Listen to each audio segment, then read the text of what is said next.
What is going on, everybody? Welcome back to the Twilight 9 podcast. This is episode 42.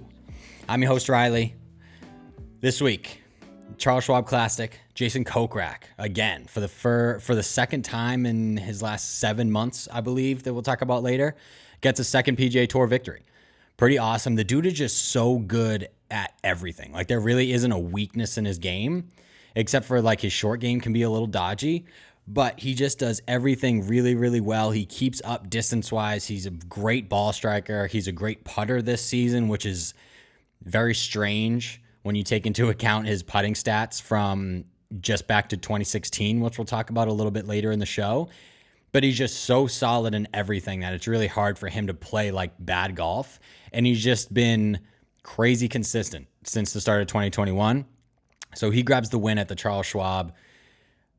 It was pretty good. It was obviously Jordan Spieth was taking in a lot of the headlines as he should going into Sunday, but the field was pretty good. Not a lot of the big names played great golf.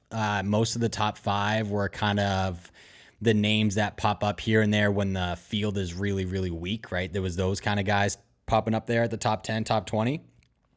But it was a pretty good tournament. Colonial is definitely getting to the point. I mean, it played tough only because of the wind. That was the main reason for the difference in scores, I guess, from day to day. But the greens were receptive, and that golf course is definitely, I don't know if they can make it over just because the amount of land. I don't know if they have any extra land around there to work with, but it's definitely getting to a point where Colonial has been outdone by technology. It's just short. I know there's a couple par fours out there that force you to lay up, and then you got to get in between the trees and all that kind of stuff. But when guys get hot, they can make a lot of birdies around that place. But you can make a lot of bogeys too. But if you had some of the best players in the world, like guys that can really overpower a golf course, I think Colonial would definitely give into that. So that's a little bit of a bummer because it is a great layout. The horrible horseshoe on the front nine's awesome, but it's definitely getting to a point where Colonial probably needs to upgrade if it wants to keep up with like the technology and stuff. Because if you get some of the best players in the world, it is going to be a birdie fest over there. So we're going to talk about the Charles Schwab, obviously Kokrak, Jordan Spieth, cover the rest of the top five. Our bets got fucking murdered this week. Oh my God, did we have a bad week down at the Charles Schwab? I think we only hit one bet. We came close to a couple other ones, but it was a tough week. Tough week for the betting card. We're on a little bit of a cold streak. I think we've lost like 2 or 3 weeks in a row, which is not good. So hopefully we can bounce back this week at the Memorial, which I'm very excited to talk about. Muirfield Village is one of my favorite golf courses all year on the PGA Tour. One of my favorite golf courses, I think, just in America in general. I just think it's a really good test. It's always in really, really, really good shape. And it just went through like a restoration. Jack just upgraded the golf course. They put new grass on all the fairways, all the tee boxes, all the greens. He mixed up a couple of the greens. He put in new bunkers. He added like 100 yards of length throughout the golf course. So I'm excited to see all the upgrades. I was just watching a YouTube video actually about the upgrade and everything that they're like trying to change a little bit. Obviously, they didn't go into a bunch of detail, but I know they're trying to reslope some greens and add a little undulation. So seeing it for the first time Thursday morning is going to be fun. So featured groups and all that kind of stuff haven't been announced yet, but really excited to talk about the Memorial. The field is loaded. Jon Rahm, Jordan Spieth, Rory McIlroy, Justin Thomas, Bryson, Colin Morikawa. Like, there's some guys that are going to fit this golf course really, really well, and I'm very excited to talk about it. We got a lot of stats for you guys this week. In the betting article, actually, for the Memorial, I'm going to try to start doing this on a weekly basis. As you guys know, all the betting stuff usually comes out like Wednesday morning, Wednesday late morning, and then a video for all the bets comes out. But I'm going to try to get that done for you guys Tuesdays from now on and have that done by Tuesday morning, Tuesday early afternoon. So there's more time for you guys to get a chance to read all the betting stuff, watch the video, all that kind of stuff. So that's going to be the plan for this week, is to get you guys all the betting information early so you can get in your bets before odds change and guys hop on certain players and all that kind of stuff. But before we get into the Charles Schwab, we got some headlines. The first one being, and it was a little bit of a bummer because I think it actually first came out, and like a couple hours after I recorded the show last week. I think the big thing was happening Monday and Tuesday with everybody, but Bryson and Brooks we kind of have to talk about it. So obviously the video surfaced of Brooks giving a taped interview with Golf Channel after, I think it was maybe the third round of the PGA. I don't remember what round it was. And then Bryson walks behind Brooks and says like something snarky about his play. Not Brooks's play. Bryson was like, oh, I couldn't hit a bit, whatever. And Brooks just gave him the biggest eye roll I think I've ever seen. And then he gets off track. He said, fuck, my fault. Let's restart this thing. Listen to that bullshit. And it was just really, really funny. It was a great video. And of course, Twitter blew it up. It was on every media outlet. Everybody had something to say about it. And when it first came out, Bryson didn't really like say anything about it. I know he posted like a weightlifting video on his Instagram story where he had like 100-pound dumbbells and he's using in his entire body to thrust them halfway up his hip. Like, I don't know what the fuck he was doing. And I don't know if that was in retaliation of the Brooks video, but if it was the stupidest thing I've ever seen. That guy is so, I fucking hate that guy. He's so lame. But anyway, so that all happened. All the media had a good day with it. And then I think it was the very next day, the new match got released. And I think it's up to, what is this going to be, the third one? I think. So it's going to be Phil Mickelson and Tom Brady, my guy, versus, I'm actually wearing his hoodie today, his 7-ring hoodie. But it's going to be Phil Mickelson and Tom Brady versus Aaron Rodgers and Bryson DeChambeau. And once that came out, Brooks tweeted at Aaron Rodgers. He just goes, at Aaron Rodgers, sorry, bro. And obviously, everybody had a good laugh about that. It went around all the media outlets and all that kind of stuff. And then Bryson came back with the oldest comeback ever in sports and all that kind of shit with the, oh, glad I'm living rent-free in your head and all that kind of stuff. And everyone was kind of on the same page when that tweet went out. Like, Bryson, that's all you have. That's all you're going to say. That's the only comeback that you have in your head right now is glad I'm living rent-free in your head. And then after that, Brooks tweeted back at him a video of Bryson hitting a drive at the PGA, I believe, and a guy going, yeah, Brooksy, in the background. And then Bryson goes, whoever's calling me Brooksy's got to get the hell out of here. The fucking softest piece of shit on the PGA Tour. Perfect response from Brooks. Like, I don't know if you could use that video much better. And then it was like kind of over after that. It was pretty fucking funny. And then yesterday, an article went on a couple different media outlets, I guess, but I know one up on Golficity, and it was Jenna Sims, who's on like an all-girl weekend like getaway thing with like Daniel Berger's girlfriend and all that kind of stuff. She was served a latte from a barista, and he or she put a print, or I don't know what they fucking call it, the latte art. I don't know what the term is, but Bryson's face on the latte, which was pretty funny. I do have to give it to that barista. That's fucking hilarious.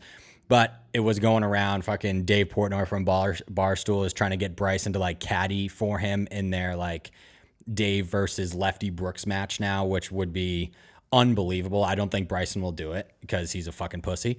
But it was incredible.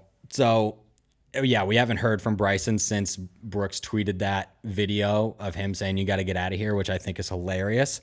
And we just love people who make Bryson look like an idiot. And I even tweeted, or I even put it on the Twilight 9 Instagram story, like Brooks might have to become part of like the roster that T9 supports now, because obviously the only other person in the world that hates Bryson as much as I do is Brooks Koepka. So he might get added to the roster of guys that we support week in and week out. I'm not usually like a huge Brooks guy. Like, I'm very indifferent about Brooks. Like, who's in the mix, I'm like, oh, sweet. And when he's not, I'm not like rooting for Brooks Koepka. But, I mean, I fucking hate Bryson. So, there we go. So, I guess we have to support Koepka now. But that was funny. But then the feel-good thing that came out, I think, like last night or early this morning was, or we knew it happened, but then now the video has surfaced, is Justin Thomas cut a check for Big Mike, who, if you guys don't know who Big Mike is, I'm not going to lie, I don't know how to pronounce his last name. But he was the guy a couple weeks ago down in Tampa that won the Monday qualifier in a playoff. And then the PGA Tour like took a video and released a video of him calling up his dad saying that he made it, and they were both crying over the phone or whatever. And that went like viral everywhere. It was on like every news thing. People loved that video. He ended up not making the cut at the Valspar Championship, but then received a call from Charles Schwab himself. Like, I didn't even know that was a real man. From himself, inviting him to play in the tournament last week, which was awesome. So Big Mike was there, and then they played together. And after they were done playing together, Justin Thomas cut him a check with JT's own money, just cut a check for him and said, here's some money to keep pursuing your career. Go get it. You're doing awesome things, blah, blah, blah. If you guys haven't seen the video, it's everywhere. I think golf.com posted it on their Instagram feed maybe, or one of those reel things. It's a fantastic video. Really good, really, really good thing by Justin Thomas. Dude is world class. That's one of the reasons why he's one of my favorite golfers in the world. Just a really good dude, and he just did another thing, and that was just awesome. It was a great video, so definitely check it out if you haven't watched it. It's one of those feel-good things for sure. But that's it for the headlines, guys. So if we want to talk about a little bit of the Charles Schwab Classic before we get into the more Memorial, Jason Kokrak, second win on the PGA Tour, and like I said at the top of the show, both of them have come over the last 7 months. If you guys don't remember, back in October at Shadow Creek, he won the CJ Cup, which I just think is fucking hilarious, because obviously the joke with Jason on Twitter is like he's like the poker guy. He's got that one photo of him playing poker. MGM is his huge sponsor across the front of his hat, and it just worked perfectly that he won in Vegas in the CJ Cup. But yeah, gets his second win on the PGA Tour. He's 36, so he's just now kind of reaching like the peak of his playing career. He's been doing it for a long time. But since the start of 2021, he's been one of the most consistent players on tour pretty much. He's made 12 starts. He's made the cut every single event he's played in. He has 4 top 10s, including the win. And he had a solid week at the PGA, but then I don't think the final number didn't show it. He finished T49, which definitely, like when you see T49, man, Rory was in the same spot. It's like, oh, he didn't have that good of a week. But he was even, Kokrak, was even through the first 3 days. So he was playing really well at Keel Island. Like even par through 3 rounds at that golf course is really, really good. And then he went out and shot a final round 77 plus 5. So his final number didn't really resemble how well he actually played that week. And I know a couple people were on Jason this week, but I know that's probably why he went a little bit more under the radar than most people thought, just because they looked at that final number and not really what he was doing the whole week until that final round. And I kind of up in that, because I know I was reading some stuff that Kokrak could be a good spot for this golf course. And he was on, like before I do the betting, like official betting article comes out, I know only 5 or 6 bets end up on that article, but I have like 15 to 20 people listed out and the reasons why. And he was one of them. But then the T49 scared me off a little bit, but his short game is really not that good. His short game is awful. And around Colonial, you need to have a good short game, but his iron play was so good that his bad short game like didn't really get tested that much, and it was still like decent enough. And he's inside the top 65 in every strokes gained category over his last 36 rounds, except for his short game. So I definitely should have looked at that more than just worry about his short game. But that's one of the reasons why he didn't end up on the card, which obviously I'm super bummed about, but because the guy ended up fucking winning the golf tournament. But he's first in strokes gained off the tee last week. He was 8th in strokes gained approach, 61st in strokes gained around the green. He lost a stroke per round, or a half a stroke per round, sorry. So that's the thing. Like, even if you're low on the totem pole when it comes to short game, if you're only losing half a stroke per round with something, like that's not going to kill you. And his other shit was so good that it made up for that. Like first off the tee and 8th in approach, that's crazy. So around the green, that doesn't really matter when your other shit is so good. And I think this is definitely, and Pat Perez actually in a couple interviews said that Kokrak's going to win a lot more in his career. And I think it's just because he just does everything well. Like his ball striking's great. Like I said at the top of the show, he's really good off the tee. And all of a sudden he's like a really solid putter. Since 2016, he's never been inside the top 100 when it comes to strokes gained putting. But for some reason this season on tour, he's 7th. So I don't know where the putting came from. I don't know if he got a new coach, switched up the putter, switched up a mentality when he's above the ball. But something is definitely working, and he's turned into a top 10 putter on the PGA Tour.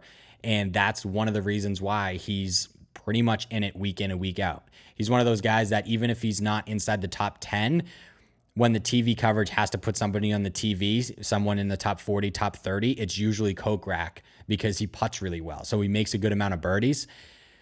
So I think that's a sign that he's probably going to win a decent, like a handful times more before he's done playing, for sure. He could be a win every season or two per guy. So he could win another 5, 6, 7 golf tournaments, I think, before he hangs it up. I just think he's just so solid in so many different spots that he could definitely get 5, 6, 7, 8 more wins by the time he's done playing his career. But the runner-up, Mr. Jordan Spieth, he was a 54-hole leader, which seems like something he does every single week now. Like, I don't think, obviously Jordan Spieth fans are very aware of it, but the casual fan, like, oh yeah, Jordan Spieth came back and won the Valero Texas Open, whatever.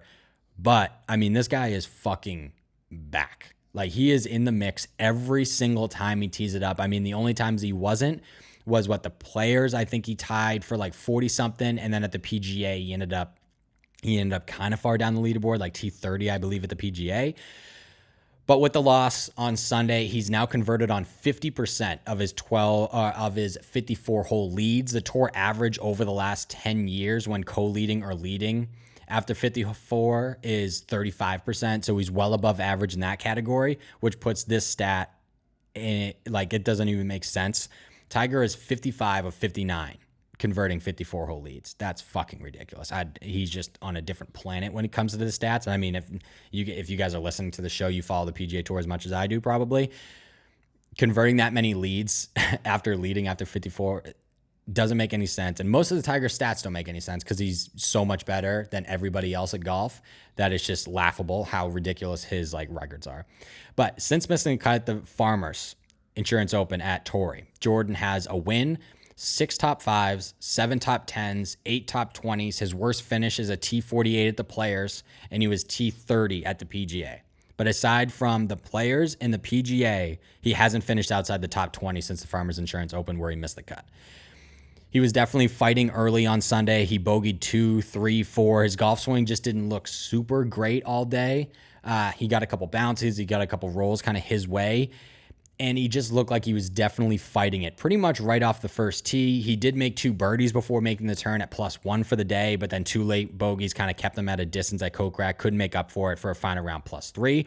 Over his last 36 rounds, Jordan is 5th in strokes gained approach, 9th short game, 24th ball striking, 11th tee to green, 13th around the green, and then 129th off the tee, which the last couple weeks I've talked about how he looks a little bit more comfortable off the tee, and he definitely does. He's seemingly shaping it both ways. It looks like he's a little bit more comfortable with the draw, but when I was watching him on featured groups, I think it was Friday, he was trying a little bit like of a low screamer cut, aiming down the left-hand side and just trying to bring it back. He double-crossed himself a couple times. A couple just went straight. So I think he's trying to implement a 2-way shot off the tee, which I don't hate, but I really like players that kind of just commit to one shape and just kind of make it work off the tee. Like if it's a dog leg right and you hit a draw as a right-handed golfer, if you have the power and height off the tee to aim over the right trees and then hit the dog leg the wrong way, or just hit one less club 3-wood to the corner of the dog leg. Sure, your approach might be a little bit longer, but you're in the fairway. And the difference is what, an 8-iron to or a 9-iron approach with driver, or like a 8 or a 7 with 3-wood. It's not that big of a difference, especially if you're in the fairway. So that's how I would want Jordan to play a little bit. Just do that nice little draw that you like off the tee and stick with that on every hole. But obviously he knows better than me. Last year at the Memorial, going into this week, he's the 2nd betting favorite. He's tied with a couple guys, but he finished T13 at the Memorial last year, and he was in the mix before the weekend started, and then he ended up shooting 5 over on the weekend. So T13, it would be stupid of me, probably not. I don't think he's highlighted in our Memorial like betting talk later in the show, but I would be stupid probably at this point to not put him for a top 10 bet. It just seems like he's going to finish inside the top 10 pretty much every single week. I mean, the one time I did bet him on top 10, he finished T30 at the PGA, so maybe I'm the bad luck charm with Jordan when I put money on him. But I think at this point it would be stupid for us not to implement a Jordan Spieth bet somewhere because he's just been the best player on tour pretty much since the start of 2021. The rest of the top 5 look like this, all T3. Charlie Hoffman, Patton Kizzire, Sebastian Munoz, and Ian Poulter, which Ian Poulter was a little bit of a surprise because he got some TV time at the PGA, but he also struggled a little bit. I don't remember where he finished actually at the PGA, but I know he got a little TV time over the weekend, so he had to be in it a little bit. T30, yeah, final round +1, so that's probably why. So he was playing some pretty decent golf before that. He had a T21 at the Valspar, T26 at the Masters. So he showed flashes a little bit, but Ian Poulter is one of those guys that just like will pop up randomly with a really good finish. So I don't know how much stock we're going to put into that in the Memorial. Bets. Recap the bets real quick. Patrick Reed, top 10. That was awful. Lost that one. Obviously, he missed the cut. He shot +4 on Friday. That's not what we were looking for. This one hurt. Abraham Answer, we had him for a top 10. We lost that one. He was T14, one shot outside of the top 10. And his only bogey on Saturday or on Sunday, I know he bogeyed like 2 of the last 5 holes to make it close, but his only bogey on Sunday was a 3-putt from like 30 feet. So if he just doesn't do that, we win that bet. That sucks. Willie Z, top 10. That one lost. He had an awful week. T59. And when we started the podcast, Will Zalatoris was one of the guys that was on the card all the time just because we just kept winning money with Willie Z. Like a couple months ago when we were betting on Max Homa pretty much every week, and he was just winning us money every single time his name was on the card. That's kind of what was happening with Will Zalatoris. Won a bunch of money on him, but recently he has killed us. I don't remember the last time that Will Zalatoris won us a bet. It's been like a month and a half, I think. And then with his irons and strokes gained approach, only Kevin Kisner and Sung Kane were worse than Will Zalatoris when it came to strokes gained approach this week. That is unheard of from a ball striker like Will Zalatoris. That is so bad. And I think he was second in strokes gained around the green. So like if he just had a decent week with his irons, like, oh my God, just awful ball striking from the kid. And then we also had Corey Connors top 10. That lost. He T20'd 2 shots outside the top 10. He shot a final round +1. And that final round opened with a bogey on the opening par 5. The first hole's a par 5. He came out and bogeyed it. If he just birdies that hole, which you should, opening par 5, then we win that bet too. So we had a couple bets. We were very close from having a positive week, and fucking a couple holes here and there just killed us with those 2 guys. Joaquin Niemann, top 20. We lost that T50. He just couldn't get anything going all week. I watched him a little bit on the featured coverage, and that putter was absolutely ice cold. His ball striking wasn't that good either. His absolute game was just off. And then we did have Charlie Hoffman to our top 20, which was the easiest winner of all time, T3. And then we are going to go back to him at Jack's Place, I think, this week, just because he's been one of the best iron players the last 6 months. His irons have just been incredible. So I think we're going to go back to him for the Memorial this week. So let's get into a little Memorial preview. So we're back at Jack's Place. Last year, if you guys remember, there was the Memorial, obviously, but the week before was the work day. So we were at Muirfield Village 2 weeks in a row.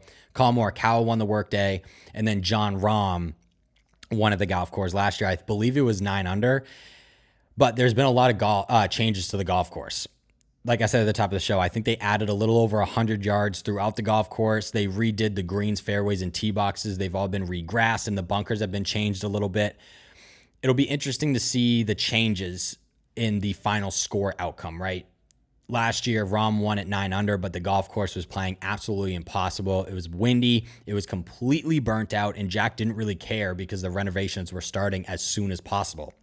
If you guys remember, renovations started happening before John Rahm even put in his last putt. They were on the front 9 just making renovations to the golf course. It was crazy early.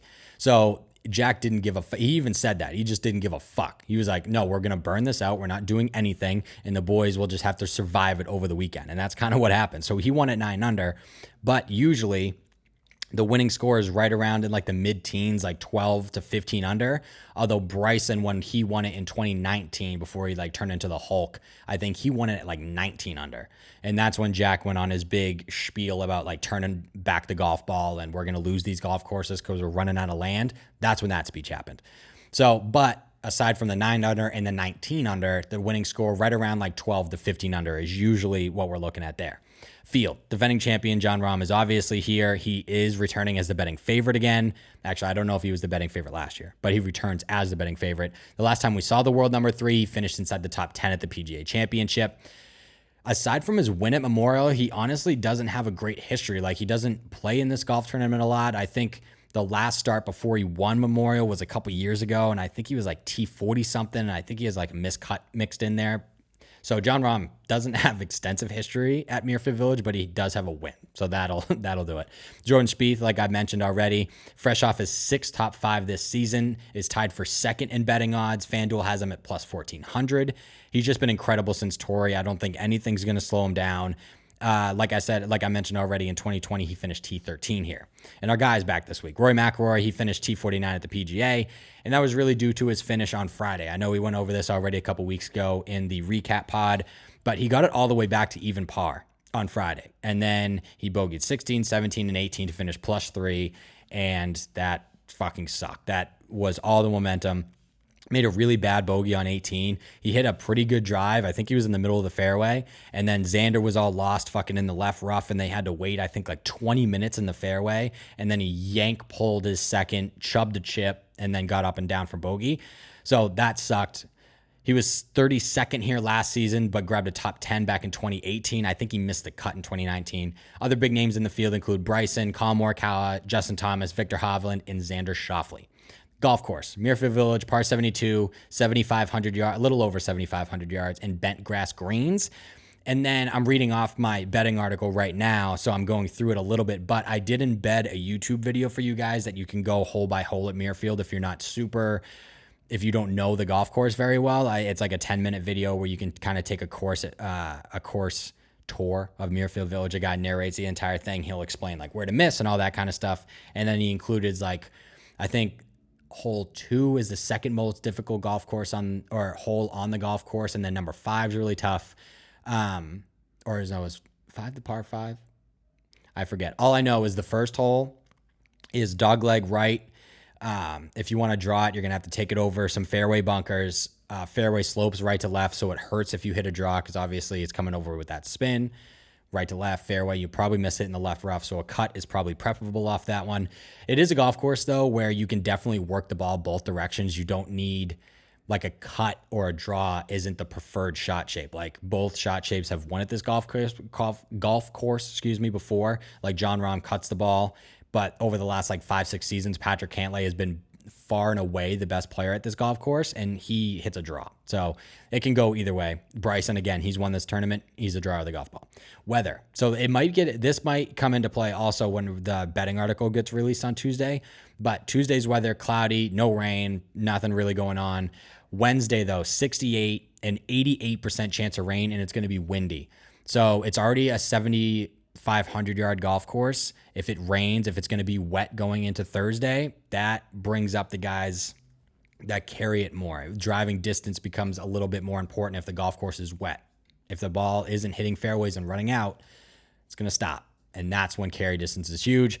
Thursday, scattered thunderstorms, 44% chance of rain, 11-mile-an-hour winds, 75 degrees. So we might see a little bit of action on Thursday. It'll obviously depend on the draw, depending on if you get some rain or not. And then the rest of the week looks really good. Friday, 78, Saturday, 83, Sunday, 84. Highest percent chance of rain either day, 24%, and the wind is down, like 7 mile an hour, 6 mile an hour. So Friday through Sunday should be pretty damn good weather, especially after maybe a couple days of rain. And then you get the receptive greens with not a lot of wind. The boys are probably going to be making a lot of birdies on Friday through Sunday, so that's where we're going to be out on that. Key stats. This is from Justin Ray on Twitter. Winners at the Memorial Tournament the last 10 years have an average strokes gained approach rank that week of 6.4. And that means strokes gained approach is a very, very, very important golf tournament, or important category stats-wise at this golf tournament. You need to hit your irons very, very well. It's a true second shot golf course. The fairways are a little generous. You have to be in them, though, because if you're not, you're in trouble. Trees overhang fairways. It's going to be tough to hit greens if you're in the wrong spots.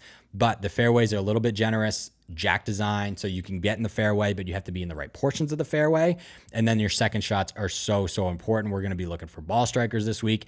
And then on top of that, it's a longer golf course. So approaches from 175 to 200, because there are longer par 4s around this place. Those kind of guys that are good at long irons, 7, 6, 5 iron, 4 iron. Those are the guys that we're definitely going to be targeting this week. And then it is last season on tour. This also so from Justin Ray on Twitter. Most difficult scrambling courses on the PGA Tour last season. Number 1 was Muirfield Village Memorial, 48.4%, and then number 2 was also Muirfield Village for the Workday, 52.3%. So you're scrambling, your short game, you got to bring your short game to Muirfield Village. So we're going to be looking for guys that hit a lot of greens in regulation, but also when they don't hit greens in regulation, their scrambling numbers are really good. So those are the kind of guys we're going to be looking at this week. So we'll see what happens. Data golf information, course fit. Number 1 is actually Innisbrook Copperhead. So where they play the Valspar Championship. Number 2 is Warwick Hills Golf and Country Club. And number 3 is TPC Twin Cities. Trending of the players in the field, number 1 is obviously Jordan Spieth. His last 3 starts, T9, T30, and solo second. Number 2 is Abraham Answer. Second to Rory McIlroy at the Wells Fargo, T8 and T14. And then number 3 is Charlie Hoffman, T18, T17, and T3. The guy is playing outrageous golf right now. Percent chance to win. That's taken into account baseline, course history, course fit, all that kind of stuff. They have defending champion John Rahm as number 1 at 5.9%. Workday champion Colin Morikawa is 4.8%. So the 2 guys they love the most are the 2 guys that won at Muirfield Village last year. And then number 3 is Viktor Hovland at 4.2%. Some betting odds. So these odds are from FanDuel now because, like I said on last week's show, DraftKings has been very annoying recently with all their stuff, which has been fucking annoying. Like they've only been doing like top 20s recently. I don't know if like I'm the only one that's been experiencing that, but it's been very annoying. But John Rahm's at plus 900. And then there's 3 guys at 14, Bryson, Jordan, and Rory McIlroy. There's a couple guys at 16, Justin Thomas, Colin Morikawa, and Viktor Hovland. Patrick Cantlay and Xander Schauffele are both at plus 2,000. Hideki Matsuyama is at 22, Tony Finau's at 27, Corey Connors is at 33, Matthew Fitzpatrick is back at 34, Patrick Reed is 34, Shane Lowry's at 34, Neiman's at 41, Sam Burns is at 41. If you go down, Charlie Hoffman's at 42, Cameron Smith is at 5, Gary Woodland's at the 55, Bubba Watson's at 65. So the field is fucking stacked this week at Muirfield Village for Jack's Place. Really looking forward to it. So if we want to get into some of our guys that we might be targeting this week in our betting stuff that comes out tomorrow, which I guess when you got, I don't know why this is just clicking in my head now, is today. It will all come out today because you guys listen to the show on Tuesday. It'll come out today. We're going to start with the guy that just keeps winning us money, and that's Charlie Hoffman. Over his last 36 rounds, he's 3rd in strokes gained approach, 3rd in strokes gained ball striking, while also being solid off the tee, 35th in strokes gained off the tee. Since missing the cut in Phoenix, he has 9 top 20s, which includes 4 top 10s and 2 top 5s. And then last year at Memorial, the Memorial had the toughest scrambling percentage and the 5th toughest greens to hit in regulation on the PGA Tour. Players currently in the top 30 in both strokes gained approach and scrambling, percentage: Charlie Hoffman, Russell Henley, Patrick Cantlay, and Doug Ghim. So he's on that list. Those are the kind of guys that I already mentioned that we're going to target. Guys that hit their irons really well and scramble really well are going to have a good time around Muirfield.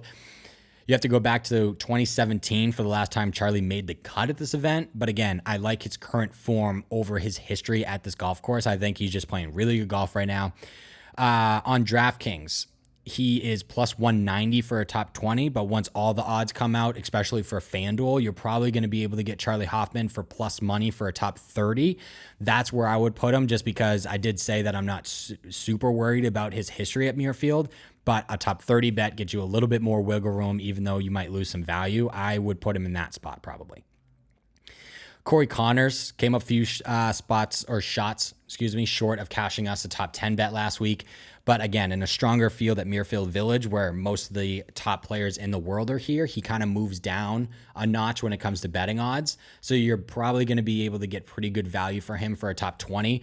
His strokes gained numbers over his last 36 rounds, are pretty damn good. 4th in approach, 7th off the tee, 2nd in ball striking, 3rd in total, and tee to green. His short game, again, isn't great. He's 130th over his last 36, but on the season, he's hitting over 71% of greens. So it doesn't really affect his score that much. When you hit a lot of greens, your short game is affected less. So even if he has a bad short game, it's not going to account for a bunch of lost strokes per round, like half, maybe even less than that. So I'm not worried about his short game. He's also just due. His last win was in 2019, the Valero Texas Open. And since his last missed cut, and that came at the Genesis, Connors has 7 top 20s, and that's a 9-stroke play event starts. And last year, he did have a top 25 finish here. He tied for 22nd last season at the Memorial. So we'll see. I just think he's a guy that's been hanging around way too much not to win a golf tournament. He's in really good form, one of the best iron players over the last couple months. I just think he's due, and this is definitely a second shot golf course that I could see Corey Connors winning at. It's just going to be if he can outlast some of the big dogs. Like, this isn't going up against Charlie Hoffman and Sebastian Munoz and all those guys. This is going up against Justin Thomas, Jordan Spieth, Rory McIlroy, John Rahm. Like, Corey Connors is going to have to beat all those boys. So we're going to have to see if he can do it. Doug Ghim, I mentioned his name came up in that tweet from Justin Ray that I just said about top 30 in strokes gained approach and top 30 in scrambling percentage. Doug Ghim is one of those names on that list, and he could be a target for us for like a top 40 finish. He's great from 175 to 200, ranking second on tour over his last 36 rounds in proximity from that range, and that's only behind Colin Morikawa. He averages 294 off the tee, which is good enough around Muirfield.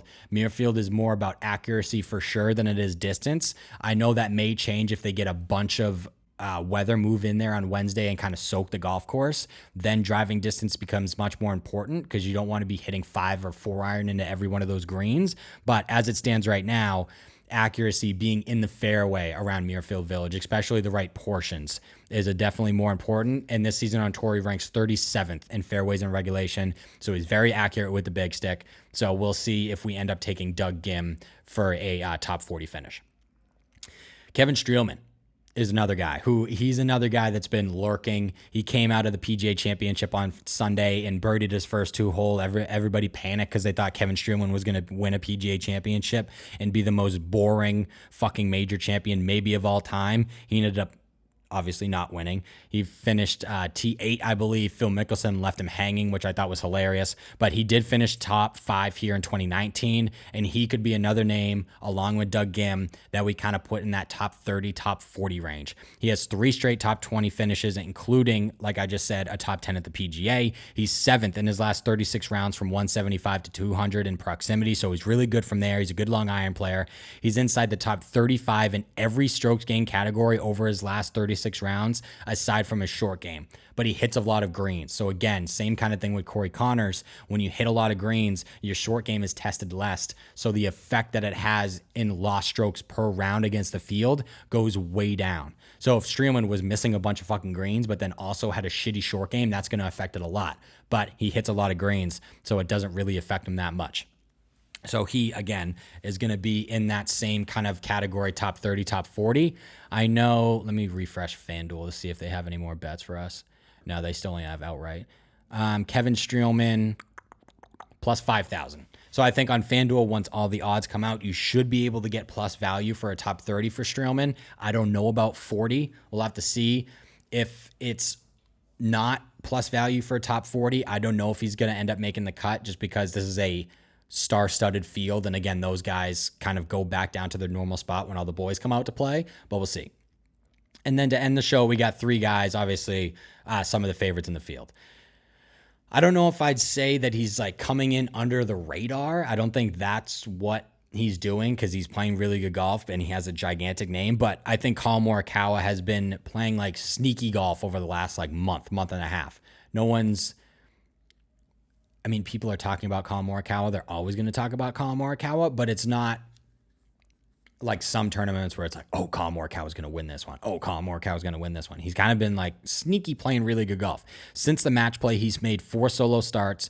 All of them are top 20s and 2 of them are top 10. So he consistently playing really good golf. Over his last 36 rounds, he's first in strokes gained approach, ball striking, and tee to green. He's 90th on tour this season in strokes gained around the green, but he's first in greens of regulation. So again, his short game doesn't get tested much just because he hits so many greens of regulation. The real part you should be worried about with Colin Morikawa is his putting. His putting is terrible. I don't know if he needs a new coach, a new putter. I know he tried that stupid grip. I don't even know if he's still doing it. He's at 180th in strokes gained putting this season on tour. Thank God for everybody else on the PGA Tour that Colin Morikawa can't putt, because if he could putt, he'd win 5, 6, 7 golf tournaments a year because his off the tee game is so good and his iron play is godly. If he could putt, even if he was inside the top like 80 in putting, he'd already have probably 4 wins on tour this season. He'd be a fucking problem. He'd be Tiger Woods. He'd be Tiger Woods is what he would be. A godly iron player and can putt. That's Tiger. And he won, every golf tournament he ever played in. He won the workday at Muirfield last year, which is obviously why he's coming in as one of the favorites. He's won at this golf course. Granted, it wasn't as good as a field, but he did win at this golf course last year. He's plus 1,600 to win. So for him to have any value to you, you're probably going to have to go top 10, maybe even top 5 if you want to stretch it to like plus 300. But you should be able to get right around like plus 180 for Colin Morikawa for a top 10. That's probably where he's going to end up on the card if he does end up on the card. And I think he's going to. Another young stud, Viktor Hovland. I think he's due for a win. I think he's probably even more due for a win than Colin Morikawa. Colin won at concession. I know Victor has a recent win too, but he recently just had back-to-back T3 finishes at the Wells Fargo behind Answer and Rory. And then the Valspar, his last appearance was a T30 at the PGA. His strokes gain numbers over his last 36 rounds are just really wicked good.